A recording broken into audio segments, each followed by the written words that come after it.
क्या आप जानते हैं कि एक ब्राह्मण के मित्र पुत्र को पुरुषोत्तम मास की महिमा से जीवित कर दिया गया? अगर आपने अधिक मास का महत्व नहीं समझा है अभी तक, तो आपका जीवन अधूरा है। आज अध्याय 20 में सुनिए वो राज जो आपके सारा दुख, संकट और पुत्र दोष मिटा सकता है। नमस्कार दोस्तों, स्वागत है आपका हमारे चैनल पर। आज हम बात करेंगे पुरुषोत्तम मास महात्म्य कथा की अध्याय 20 की।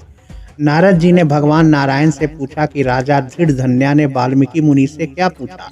तो सुनिए, राजा धृढ़धनवा ने कहा, हे मुनिवर, मोक्ष चाहने वाले पुरुषोत्तम मास का सेवन कैसे करे, क्या दान दे, क्या नियम पाले। वाल्मीकि जी ने कहा, हे राजन, पुरुषोत्तम मास तो स्वयं साक्षात भगवान पुरुषोत्तम है।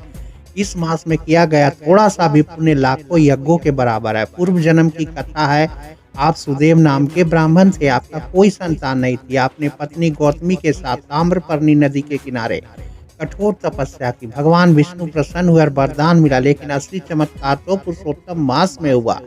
जब आपका पुत्र मर गया तो पुरुषोत्तम मास के प्रभाव से वह मित्र पुत्र फिर से जीवित होता है। इसलिए जो भी इस मास को भक्ति से मनाता है, उसके सारे दुख दूर, दरिद्रता और संतान संबंधी कष्ट दूर होते हैं। दोस्तों, महत्वपूर्ण नियम है कि ब्रह्म मुहूर्त में उठकर भगवान का चिंतन करिए। शौच के समय विशेष नियम, दिन में उत्तर मुख, रात में दक्षिण मुख। तीर्थ में शौच कभी न करें। मिट्टी और जल से शुद्धि करनी चाहिए। पुरुषोत्तम मास के देवता स्वयं भगवान श्री हरि, इसलिए पूजा, जप, दान, कीर्तन से उनका भजन अवश्य करें।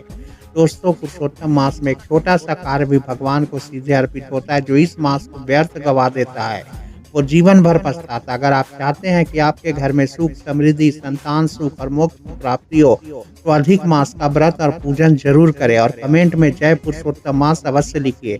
अगले अध्याय की कथा के लिए चैनल को सब्सक्राइब कर लीजिए।